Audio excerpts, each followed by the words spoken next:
Right now at 6, new information about human remains found in Unalaska. Police are working with the family of a missing man to determine an identity. And why the Franciscan Sisters of Perpetual Adoration are answering an emergency call for help at the southern border. You're watching WKBT La Crosse. This is News 8 Now at 6. Thanks for joining us tonight at 6 o'clock. I'm Mike Thompson. And I'm Martha Koloski. The investigation is underway as the Unalaska Police Department looks into the body that was found off of Highway 53 yesterday morning. Police say that there is no danger to the public and they are working closely with one family to determine if it's their missing relative. News 8 Now's Cade Overton fills us in on the next steps. Just before 10 o'clock Sunday morning, Unalaska officers made their way to the area of Highway 53 and Sand Lake Road for what was said to be a suspicious object. That's freeway to Muncie. When officers arrived, they found what was confirmed to be human remains with very little evidence around it. So it was partially decomposed, so some portions were bones and there was still some remains there. Now the remains are at the La Crosse Medical Examiner's office where they hope to find out more. We are just working now with the medical doctors to look for, any possible signs of the cause of death, if there was any foul play involved or not, just what those types of investigations can reveal. Chief Ashbeck said the next step is for the detectives to get the autopsy results to find out more, but that could take weeks or even months. And when I say quicker, a few weeks, if they have to send bone structures off, dental records, other items like that, it can go into the months. Even though there isn't a lot of evidence to work with and the autopsy may take some time, that isn't going to stop the Unalaska Police Department from trying. We want to be able to bring closure to, potential family members, relatives, friends that, may have been missing this loved one. Chief Ashbeck also mentioned he has already begun to look into missing persons to see if anything might line up. Reporting from Unalaska, Cade Overton, News 8 Now. Well, Unalaska police are working closely with Tyler Henry's family to try to determine if this is him. He is a 36-year-old man who went missing last fall. Tyler was last seen on September 2nd in the area of Sand Lake Road and Wells Street in Unalaska, but police want to stress they have not made a positive identification at this time.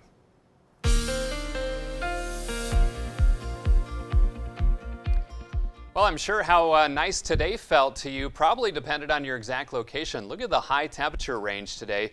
We had some snow this morning over northern parts of the state with temperatures in the 30s. 53 was the high in Eau Claire, 64 in La Crosse, 77 in Boscobel. No, that's not a typo in Mason City. They hit 80 degrees this afternoon. We've been mostly cloudy over downtown La Crosse for several hours now, and there is a little bit of rain north of Eau Claire, so it's generally north of our viewing area. Even some isolated thunder in that activity earlier, and those temperatures continued to range from 52 in Eau Claire to 74 in Prairie du Chien. We're at 64 here in La Crosse. So mostly cloudy tonight. There is a slight chance for a shower or thunderstorm. It's only about a 2, maybe 3 in 10 chance though. Otherwise mild in La Crosse, 53. It will be cooler to the north. Keep that rain gear handy for the next couple of days. I'll explain why with my 8-day forecast coming up. Okay, sounds good. Thanks, Bill. La Crosse School District officials say last week the district recorded its highest level of COVID-19 close contact exposures to date. The majority of them were in the high school, and according to the most recent data, there are 48 new close contact exposures district-wide, 7 active cases of COVID-19, and 1 classroom closure. There were 367 cases of COVID-19 in Wisconsin and no new deaths. There were 5,700 doses of the vaccine given across the state. Now 42% of people in Wisconsin have received at least 1 dose of the vaccine, and 31% of people have completed their vaccine series. A priest in La Crosse is ignoring COVID-19 gathering restrictions at his masses and is warning people that vaccines are useless. Despite the advice of health experts, a YouTube video shows Reverend James Altman presiding over crowded Easter services at St. James the Less Catholic Church. Many in the congregation are not wearing masks, and the Diocese of La Crosse says it is working privately on the issues with Father Altman. The La Crosse County Health Department says they are aware of a large event that occurred at a local congregation. They do recommend, quote, following the guidance for in-person religious events, weddings, funerals, and any other similar celebrations that was established by the Cooley COVID Collaborative, wear a mask at all times, stay 6 feet apart, and ensure proper ventilation in all communal spaces, end quote. Doctors at Gunderson Health System say some patients are skipping their second dose of the COVID-19 vaccine. Updated recommendations from the CDC say you should get your second dose within 6 weeks of receiving your first dose. Health experts say getting the second dose will help keep community members safe. There was just another study released that said the protective response is a bit unpredictable if you only get one dose. So it's actually really important to get that second dose. Dr. Nike says Gunderson is working with community partners to improve vaccine accessibility to ensure that people can get full vaccine series as easily as possible. And Gunderson Health System will begin administering a limited supply of the Johnson & Johnson vaccine again next week. Federal health officials did lift that 10-day pause on the J&J vaccine Friday, and doses will now include a warning label about the potential for rare blood clots. Gunderson's vaccine expert says it is important to keep the numbers in perspective, and also the benefits far outweigh the risks. There have been more than 8 million doses of the vaccine successfully administered without any reported problems.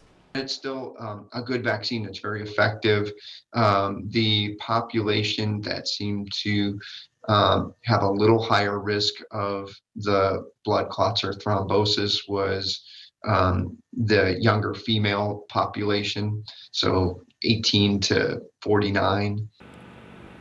Mayo Clinic Health System says it's taking the time required to thoughtfully plan a process and education for patients before resuming distribution of the J&J vaccine. The CDC is updating its guidance for summer camps. Under the new recommendations, camps can open as long as multiple prevention strategies are in place. That includes the use of masks, physical distancing of 3 feet between campers and of 6 feet between campers and staff. The guidelines say camp activities should be held outside when possible.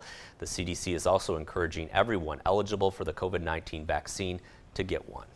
Wisconsin's population grew 3.6% over the past decade, falling short of the state's 6% growth rate between 2000 and 2010. And based on the latest census, the state will continue to have 8 representatives in the U.S. House. Across the U.S., 7 House seats will move, the lowest number of seats changing in 100 years. Minnesota's population is up 7.6% over the past decade. It will also maintain its 8 representatives. A teenager from Pennsylvania was suspended from cheerleading following a profanity-laced post on social media Snapchat. At issue is whether any public school can discipline a student over something they said off campus. That argument is before the U.S. Supreme Court this week. The arguments will be heard on Wednesday with a court that now has several justices who have school-aged children or recently did. The case has its roots in the Vietnam-era case of a high school in Des Moines, Iowa, that suspended students who wore armbands to protest the war. In a landmark ruling, the Supreme Court sided with the students, declaring students don't shed their constitutional rights to freedom of speech or expression at the schoolhouse gate. Attorney General Josh Kaul reached a $242,000 settlement to resolve pollution violations resulting from manure spills in 2017 and 2019. The State Justice Department announced the settlements with K&D Manure Handling Incorporated and Wild Rose Dairy LLC on Monday. Now, state attorneys alleged K&D and Wild Rose caused spills in Otter Creek in Vernon County, resulting in a fish kill, and they also alleged K&D caused a spill in Bostwick Creek in La Crosse County, causing another fish kill. A group of local Franciscan sisters is answering the call all the way to the southern border. How they'll be using their expertise to help those seeking asylum in Arizona.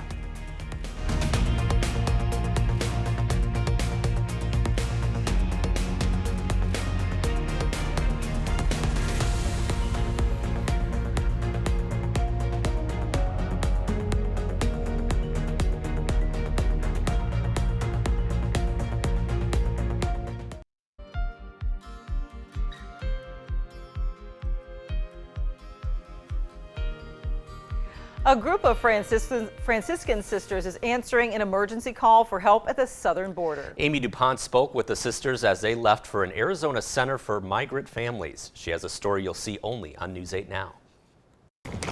Of all the bags that pass through the La Crosse airport, few are packed for a journey of faith. For any of us sisters, it's just a response and a call to a great extent, and something that you feel in your heart for folks. Franciscan sisters wanting to be Teresa, helpful. Kristen, and Rose, and FSPA Justice and Peace promoter Pat Ruda are headed to Arizona, answering an emergency call from Catholic Charities to help care for the growing number of families and children seeking asylum at the southern border. The treatment of children at the border, or even the treatment of our immigrant brothers and sisters, this is nonpartisan. The La Crosse team will help provide medical care, distribute clothing and meals, and offer prayer. Anytime people are suffering, I would hope that we as a community would be attentive to that. Communities of Catholic sisters nationwide are calling on Congress to enact comprehensive immigration reform. These women believe action starts with them. See the dignity of person, and to respect the dignity of person is always essential, and so that definitely is a part there. Part of their journey to learn more about the situation and provide care and comfort There's definitely a need. to families and children on a journey of their own. In La Crosse, Amy DuPont, News 8 Now. And the FSPA team will also spend some time at a center in Mexico as well. And they'll return to La Crosse May 9th. Well, this summer kids can actually think about going to summer camp again. And one camp we'll tell you about that tries to make sure all kids can participate. And I'm meteorologist Bill Grahl. We could see some scattered showers and thunderstorms over the next day or two. I'll have the details of my 8-day forecast after the break.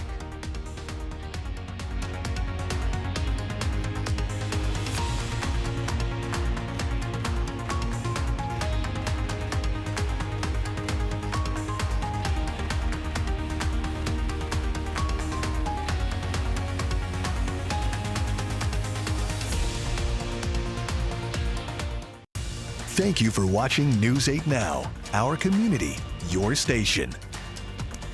Time is running out to sign up for the La Crosse Area Family YMCA's No Boundaries Camp. The all-inclusive camp will be held for the first time this June and includes activities like sports and fitness to daily living skills. A pre-screening form is available now through May 7th. We do have a link to information on our website, which is news8000.com. Applications are being accepted for summer camps in our area as well. The Wiscore nature-related camps start June 7th and continue each week through mid-August. And then all programming takes place in and around the Myrick Park Nature Center. The camps will have a reduced operating capacity to add some social distancing, and also all campers and staff will be required to wear masks. You know, we're talking about summer camps. The weather's got to start cooperating here, although it wasn't too bad today temperature-wise. Yeah, better for some, not all though. You'll see quite a range in temperatures in just a moment. But over the weekend, as advertised, kind of cool. Highs only in the low to mid 50s. We had some clouds, some sun, some wind, some rain, some sleet pellets, and some snowflakes as well. Just something for everyone, but not the greatest of weekends for outdoor plans. Now, today and tomorrow, low symptoms for oak pollen, high for birch and tree pollen in general, as long as it stays pretty dry, which it has been as of late, and also breezy. Those tree pollen levels will be on the high side. Now, skies are mostly cloudy, but you can see a little bit of breaks in the clouds if you look off to the south. 64 was the high, 41 the low. That's just about right on track for this time of year. 64 and 42 are the averages. 86 and 27 are the records for today. Mostly cloudy, still 64 degrees. Pressure's falling, and the Mississippi falling a bit as well, 7.17 feet. So we've got a frontal boundary sitting just to our south, and north of that front has been where the focus has been today for some scattered showers and isolated thunderstorms, but they've been well to our north, even north of Eau Claire up towards Rice Lake. Believe it or not, northern parts of Wisconsin woke up to some snow this morning. That has now moved over Lake Superior and up into Canada. Now here's the front, and what a difference areas south of the front, seeing some sunshine as well, is doing to temperatures. Look at these numbers in the 80s, 84 in Des Moines, even 90 degrees in parts of Nebraska and Kansas, 63 in Pierre. Now closer to home, we're at 64 degrees, 32 up in Marquette, Michigan,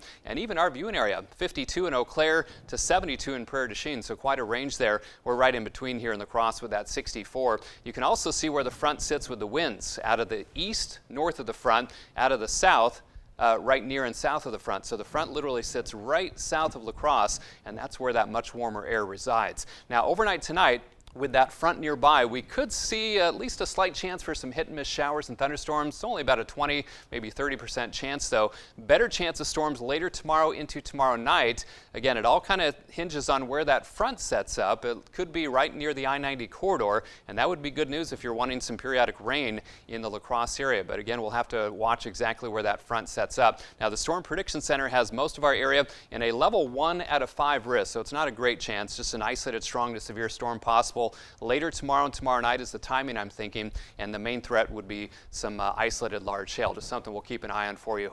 Tomorrow and tomorrow night. Look at the temperatures tonight. Lower 40s for lows across the north, lower 50s here in La Crosse down to the south. Overnight lows around 60 degrees. So again, that front means everything in terms of how cool or warm you're going to be tonight and tomorrow. 53 in La Crosse, just a slight chance for some showers and storms. Better chance later tomorrow into tomorrow night. We'll try to make a run towards 70 in La Crosse. You could be around 80 in Prairie du Chien, but probably low 60s up to the north. And then a little cooler Wednesday and Thursday. Still a slight chance of showers, highs closer to 60. Friday and Saturday looking dry, and then some periodic chances for rain crop back into the forecast Sunday, Monday, and Tuesday. Highs back in the 70s. So overall, rather spring-like, but boy, what a contrast in temperatures north to south today, tonight, and tomorrow. Yeah, and at least we're getting out of those 30s for the overnights, too. That's kind of nice. Yeah, that was kind of chilly. Yeah. All right, thanks a lot, Bill. Thanks, Bill. Coming up next in sports, the major challenge facing Aquinas baseball this spring. And the Packers general manager details the contract situation with Aaron Rodgers and whether the team could move up in Thursday's draft. News 8 Now Sports is brought to you by Mayo Clinic Health System. Here's News 8 Now's Ken Kozarowski with sports. The 2021 NFL Draft is this Thursday, and what will be the 4th draft for the Packers with Brian Gutekunst leading the front office. In his first pre-draft media availability today, though, Gutekunst was asked more about his quarterback situation than the actual draft. Now, the team did not alter Aaron Rodgers' deal in any way during the dash to get under the reduced salary cap this year. Rodgers is still under contract for the next 2 years, but 2020 first-rounder Jordan Love is waiting on deck. However, Gutekunst may have ended any speculation about showing Rodgers the door early. Aaron's our guy. He's going to be our quarterback for the foreseeable future. We're excited about, kind of the things we're going to try to accomplish here over the next couple of years. So we certainly think that, with the contract that you're kind of talking about, is something we'll work through. We're going to have to do probably a few things with different contracts as we head towards the season and through the season to make sure that our salary cap situation, not only this year, but in 2022 is square. Now, as for the Thursday draft, the Packers sit at 29th overall in the first round. Since his first season as GM, Gutekunst has traded up in the first round every year. And Gutekunst says he likes where this team is at, having been so close to Super Bowl appearances the last 2 years. So making deals again in the first round may be a reality. When you're sitting at 29 and watching those kind of players come off the board that that you've spent so much time studying and kind of thinking about how they could affect your football team, it's always tempting. And if it makes sense, we certainly won't be afraid to do that. Packers will have 10 total picks in this year's draft. Wisconsin high school baseball starts playing games this week, and Aquinas has a tall task heading into their opener. Their best hitter and future Minnesota Gopher Jared Everson got plenty of swings last summer with a traveling club team. The rest of the roster, though, didn't see as much competition. So a day away from the start of official games, the Blue Golds really aren't sure what they've got. It was nice to have WIA give us 15 contact days. So we've been going for quite a while now through contact days, and then last week was pitching and catching week. We're untested, being away for a year from the game. I don't know right now, and that's the fun part of this, is the process we have to enjoy. As a team, I think we're ready. I think we're still building, obviously. It's still early, but I feel, especially with this year's team, we have a chance to really do some damage. Aquinas opens tomorrow at Woodside Complex against the Dells. Big move in D3 softball. St. Mary's is bringing back alum John Cheetah to coach their softball program. Cheetah led the Cardinals from 95 to 2000 and won a national title his last year before taking the job at St. Thomas. Cheetah has led the Tommies the past 2 decades to 7 national title game appearances with 2 championships. Now to some WIAC softball. La Crosse hosting Whitewater today. Bottom third of game 1. Anna Jensen pops it up, but Megan Dugan putting in work, a sliding, diving catch in the infield. Then with 2 outs in the top of the 4th, Jordan McCormick reaching her glove high for a nice web gem herself. The Eagles, though, will fall in extras at game 1. Game 2 currently underway. We'll be right back. Slight chance of showers and thunderstorms tonight. Quite a range in temps. Low 40s to the north will be around 53 in the Cross, closer to 60 down to the south. By the way, a full moon tonight. It's going to be hiding behind some clouds, and it's called the full pink moon during the month of April. No, it doesn't look pink. That's from pink flowers, but a lot of bright moonlight out there behind the clouds. All right, and thanks so much for joining us tonight. We hope to see you back here at 10. Have a great night.